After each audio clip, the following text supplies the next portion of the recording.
Bagaimanapun juga orang mengkaitkan pencopotan Legend Kunto itu berkaitan dengan, dan kemudian yang menggantikan itu adalah ajudan dan mantan ajudan dan sekretaris militernya Pak Jokowi. Jadi nuansa politiknya sangat kuat di situ. Sangat kuat, Bun. Walaupun Legend Kunto diganti, tapi jangan sampai dimasukkan kotak sebagai staf khusus. Ini kan kesannya seperti hukuman. Bismillah, assalamualaikum guys, berjumpa lagi di channel Jurnal Terupdate. Jadi dimutasinya Legend Kunto Arif Wibowo, putra mantan Wapres Sutrisno, dan akhirnya dibatalkan. Banyak yang menilai bahwa ini diduga terkait sikap Sutrisno yang mendukung pemakzulan wakil presiden. Jadi tak perlu berlama-lama, untuk lebih jelasnya langsung saja kita simak bersama-sama video ini guys. Bismillah. Bagaimanapun juga orang mengkaitkan pencopotan Legend Kunto itu berkaitan dengan statement dari para sikap pernyataan dari para purnawirawan, dan kemudian yang menggantikan itu adalah ajudan dan mantan ajudan dan sekretaris militernya Pak Jokowi. Jadi nuansa politiknya sangat kuat di situ gitu ya. Sangat kuat, Bun. Lain soal kalau kemudian yang menggantikan itu tidak ada kaitannya dengan Presiden Jokowi. Nah, ini kan menurut saya situasi ini menjadi bola liar. Karena itu juga di awal memang kalaupun Legend Kunto diganti, tapi jangan sampai dimasukkan kotak sebagai staf khusus. Ini kan kesannya seperti hukuman. Lagi-lagi saya kira Kunto juga pernah mengalami hukuman ketika setelah menjadi Pangdam Siliwangi juga dicopot dan dipindahkan di posisi Wakil Komandan Kodiklat Angkatan Darat. Ini saya kira orang juga melihat mengapa TNI juga tidak memperhatikan bagaimana figur Tri Sutrisno dengan karakter yang khas, juga keluarganya yang punya ciri karakter yang tidak mau meminta-minta posisi dan lain-lain, dan ditunjukkan misalnya Firman Santiabudi, putra dari Tri Sutrisno di kepolisian, juga yang 3 tahun lebih senior dari Lisio Sigit Prabowo, hanya pensiun di Bintang 2 dan Kakor Lantas kelihatan nggak pernah di Polda. Iya.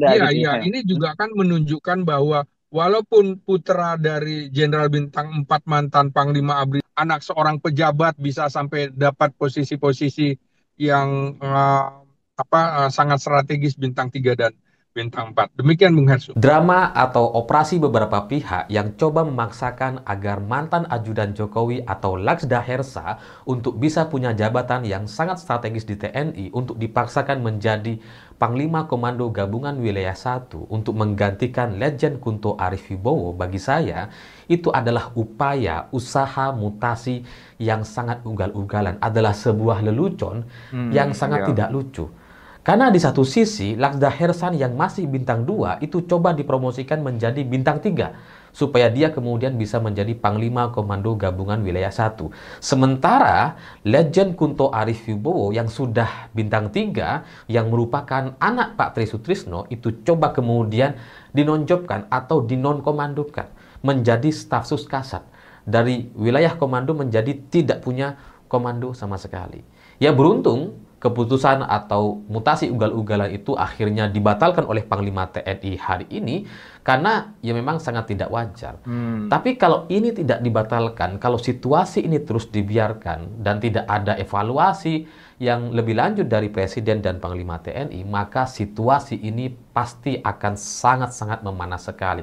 Seolah-olah itu menjadi satu pertunjukan bahwa geng Jokowi itu sangat menguasai TNI. Ya karena belakangan kan kita tahu bahwa Legend Kunto Arif Wibowo adalah anak dari Pak Tri Sutrisno yang tergabung dalam Forum Purnawirawan TNI yang meminta agar Gibran diganti atau dicopot dan semua menteri pro Jokowi itu di reshuffle. Jadi kalau sampai kemudian mutasi ugal-ugalan ini tidak dihentikan, tidak dibatalkan, itu menjadi satu atraksi luar biasa, seolah-olah di tubuh TNI itu sangat-sangat dikuasai oleh geng Jokowi, sehingga siapapun nantinya ya bisa dicopot tiba-tiba, bisa dimutasi ugal-ugalan, bisa dimutasi secara drastis dan tidak masuk akal tanpa kemudian mempertimbangkan putusan-putusan yang objektif. Jadi Ya, bisa dibilang ini adalah sebuah keputusan dari Panglima TNI yang baik dan harus kita dukung bersama-sama agar ke depan tidak ada intervensi dari siapapun, terutama dari para mantan, gitu ya. Ya memang mungkin Pak Jokowi secara pribadi akan bilang, wah saya nggak tahu apa-apa, lo kok tanya saya? Oh, ya nggak tahu, gitu kan. Oh, saya nggak ikut-ikut, kan saya sudah gak jadi presiden. Wah, kok itu tanya ke saya ya? Pasti begitu jawaban-jawaban dari Pak Jokowi. Hafal lah saya, gitu ya. Sama seperti putusan MK yang kemudian meloloskan Gibran untuk bisa maju sebagai cawapres. Wah, itu kan sudah ada di putusan MK. Ya silahkan dihormati, ya silahkan tanya ke sana. Ya tapi siapa yang bisa percaya gitu bahwa Pak Jokowi atau gengnya itu tidak cawe-cawe atau tidak ikut campur?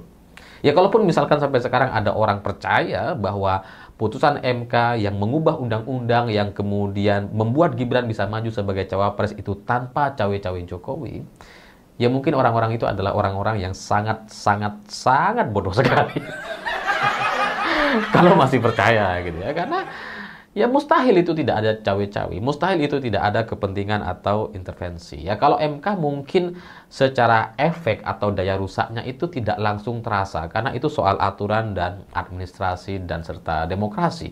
Mengubah undang-undang mungkin secara langsung tidak terasa oleh kita, gitu ya, bahwa kemudian ada intervensi, ada cawe-cawe dari pihak penguasa yang coba mengubah undang-undang di luar jalurnya, mungkin tidak langsung terasa. Tapi efek dari mutasi ugal-ugalan di tubuh TNI yang coba mengganti atau menonjobkan, menonkomandokan Lejen Kunto Arifibowo yang merupakan anak Pak Tri Sutrisno, itu akan sangat terasa sekali dan langsung terasa oleh kita semua.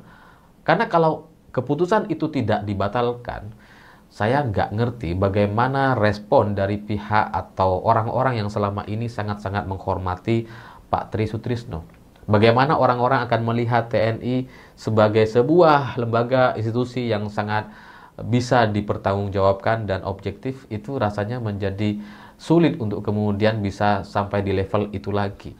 Dan TNI nantinya bisa seperti mudah dipermainkan, mudah intervensi, mudah digoyang, dan beberapa tahun ke depan suasananya akan sangat tidak stabil gitu, karena bisa tiba-tiba dimutasi tanpa alasan yang jelas, tanpa kesalahan yang fatal gitu. Jadi pembatalan ini bagi saya adalah sebuah dasar yang harus kita dukung, dan rasanya pembatalan ini baru bisa terlaksana atau bisa dilakukan hanya karena dukungan dari Presiden Prabowo. Karena ini surat dari Panglima TNI, mutasi itu sudah dikeluarkan sehari sebelumnya gitu ya. Dan kalau mutasi itu dilaksanakan, itu seperti ingin menghancurkan karir anak dari Pak Tri Sutrisno. Dan Presiden Prabowo nampaknya memahami situasi itu, dan kemudian terjadilah evaluasi. Memang di media, di beritanya nggak ada gitu ya. Kalau kita tanya kepada Mabes TNI, ya itu biasa, oh itu ada kesalahan dan sebagainya, oh itu karena ada pekerjaan yang belum selesai dan sebagainya. Tapi keputusan untuk memutasi legend bintang 3 itu tidak mungkin tanpa pertimbangan yang matang. Pasti mutasi itu memang sudah sangat dipertimbangkan, sudah melalui beberapa proses, tapi kemudian berhasil dilakukan evaluasi oleh Presiden dan akhirnya dibatalkan. Kalau keputusan itu dibuat tanpa alasan yang jelas seperti itu, pasti karena ada intervensi dari beberapa pihak. Sehingga keputusan batalnya mutasi terhadap Lejen Kunto Arifibowo ini yang dilakukan sehari setelah adanya mutasi ugal-ugalan, itu bagi saya patut kita apresiasi. Dan ya memang tidak akan ada pernyataan yang jelas dan tegas bahwa ini adalah evaluasi dari Presiden, tapi siapa lagi yang bisa membatalkan kecuali Presiden Prabowo? Yes, yes. Karena suratnya sudah ada, surat mutasinya sudah keluar, dan kemudian sehari 24 jam setelahnya dibatalkan. Ini dari Panglima TNI dan satunya juga dari Panglima TNI. Kalau bukan Presiden Prabowo yang menegaskan, ya nggak mungkin akan ada pembatalan seperti ini. Jadi Prabowo sebagai Presiden hari ini patut kita apresiasi karena dia mencoba untuk menyelamatkan TNI dari perusakan geng Jokowi.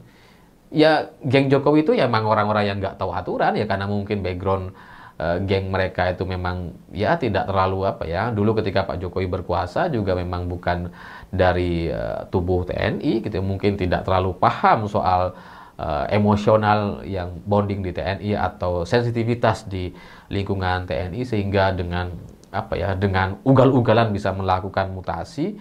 Tapi ya bagi Presiden Prabowo sebagai orang yang pernah berada di lingkungan atau wilayah TNI, beliau nampaknya sangat-sangat memahami. Sehingga pembatalan mutasi yang secara ugal-ugalan dilakukan oleh intervensi beberapa geng Jokowi ini, itu hari ini dibatalkan dan membuat geng Jokowi jadi nggak berkutik. Dan rakyat, termasuk saya pribadi, saya mendukung pembatalan ini. Saya mendukung evaluasi dan koreksi dari Presiden Prabowo agar TNI semakin solid dan tidak diintervensi oleh kelompok geng atau kelompok mantan. Pembatalan ini adalah sebuah keputusan yang sangat berani. Oke guys, jadi menurut mantan juru bicara Presiden Susilo Bambang Yudhoyono, Dino Patijalal, mengkritisi soal pembatalan mutasi Lejen Kunto Arifibowo ini dan tetap menjabat sebagai Pangkogap Wilhan. Nah, seharusnya mutasi menjadi staf khusus Kepala Staf Angkatan Darat. Menurut Dino, yang juga mantan Wakil Menteri Luar Negeri, jadi apapun alasan di atas kertas pembatalan mutasi Lejen Kunto yang dinilai penuh kejanggalan dan meresahkan publik, termasuk juga internal TNI, nampaknya ini sinyal keras dari istana bahwa Panglima tertinggi TNI adalah Presiden Prabowo, bukan dari pihak lain. Tak hanya Lejen Kunto Arif, ada 6 parti lain yang mutasinya dibatalkan. Sebelumnya, Kepala Pusat Penerangan Kapuspen TNI, Brigjen Kristomei Sianturi, menegaskan revisi mutasi bukan dilatar belakangi unsur di luar organisasi. Hal itu semata-mata murni kepentingan organisasi. Kristomei juga membantah pembatalan mutasi ini berkaitan sikap mantan Wakil Presiden Trisutrisno. Revisi mutasi, tegaskannya, merupakan murni kepentingan organisasi, guys. Jadi, kalau menurut kalian gimana, guys, soal ini? Tulis komentarnya di bawah ini ya guys. Saya isi bawah dulu. Assalamualaikum warahmatullahi wabarakatuh.